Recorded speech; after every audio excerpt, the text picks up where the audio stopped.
Try to hit me. Really? Yeah. Good. But try it a little more like this. Like what?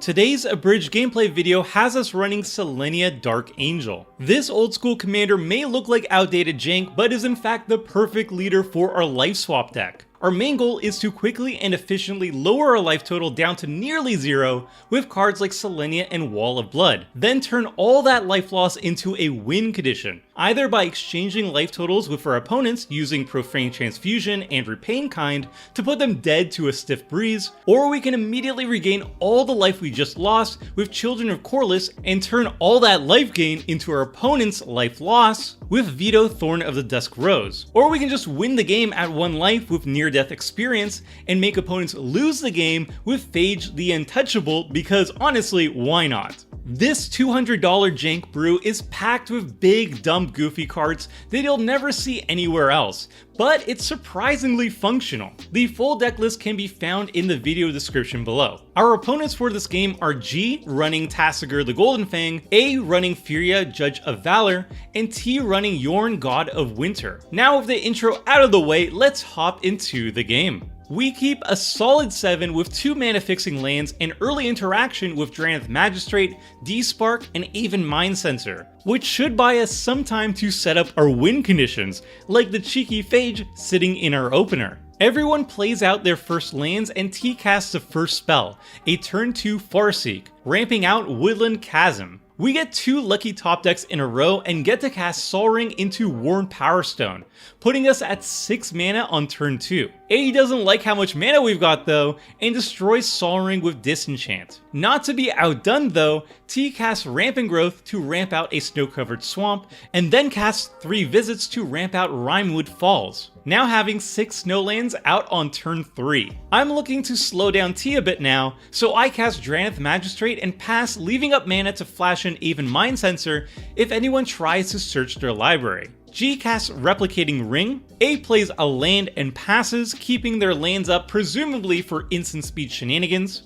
T casts Sir Conrad the Grim, indicating the possibility of some self-mill strategy to ping us to death. On T's end step, we flash an Aven Mind Sensor. We didn't catch anybody searching their libraries, but it's still good to have on the battlefield. On our turn, I cast Vidalcan Orrery, which lets us cast all of our spells at instant speed, which is a huge help in setting up our janky win conditions. Then I smack G with Aven Mind Sensor. G casts Sultai Banner and then casts Deadly Design, a sweet political removal spell. The table wants my hate bears gone, so they plot together to remove them, with A dumping his mana to put 2 plot counters on the enchantment on G's end step. A misses a land drop and passes a turn again. T spends his turn dumping all of his mana to add the final 3 plot counters to Deadly Designs, which lets G sacrifice it and kill our 2 hate bears, then hits us with Sir Conrad. We're also missing lands, so I pass the turn.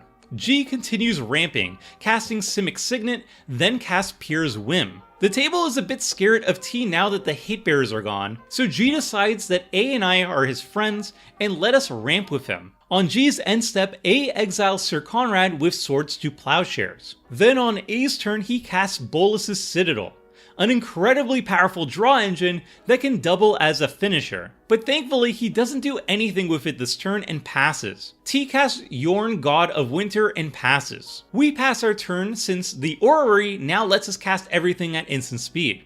G casts Painful Quandary, which would make casting a bunch of spells extremely painful. Since A is looking to cast a bunch of spells very soon, on his turn he starts off by exiling Quandary with Anguished Unmaking, and then with the enchantment gone, he casts Vargoth Bloodsky Sire and Restoration Specialist, setting up for a big next turn. T casts Rime Transfusion enchanting Yorn, then casts Temur Sabertooth and corrodes the Guildmage. Then he swings Yorn at G, untapping all his lands with Yorn's attack trigger. At this point, I ask chat to make an important decision. Either we cast Pure into the Abyss to draw half of our library, which I'm in favor for, or we cast Phage, which can immediately attack on our turn and potentially kill G, who currently doesn't have any blockers.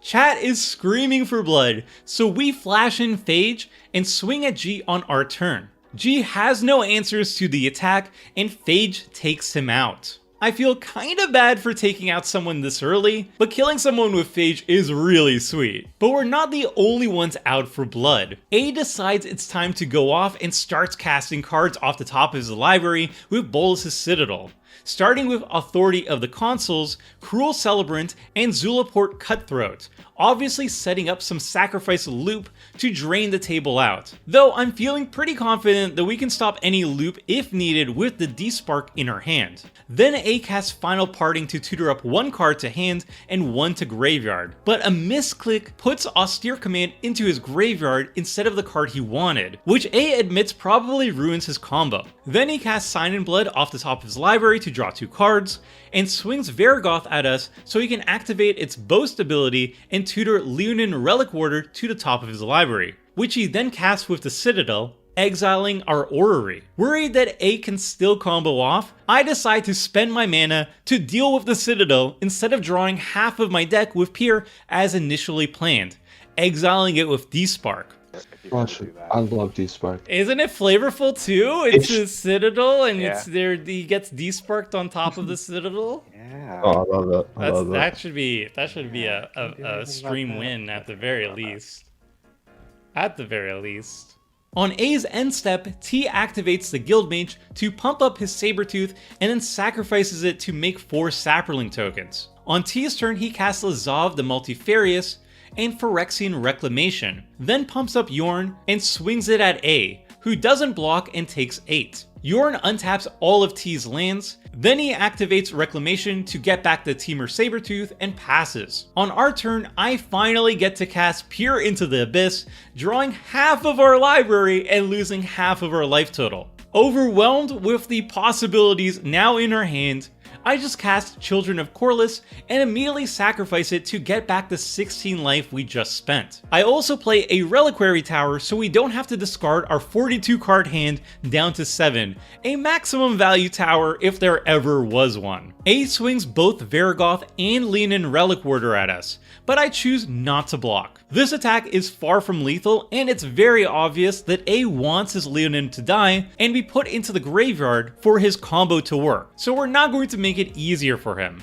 Then he casts Pull from Eternity, putting Bolus's Citadel into his graveyard from exile, and then casts Blind Obedience. I'm pretty sure he's going to return the Citadel to hand with Restoration Specialist and try to go off again next turn, so we'll need to be prepared for that. Unfortunately for T, he's just out of gas. He's also afraid that A will win next turn, so he swings Yorn at A and dumps all of his mana, pumping him up and giving him Intimidate. A still doesn't block, going down to 8. With 19 commander damage. With A at 8 though, we have a pretty easy way to finish him off. I cast Debt to the Deathless where X equals 5, draining 10 from both A and T.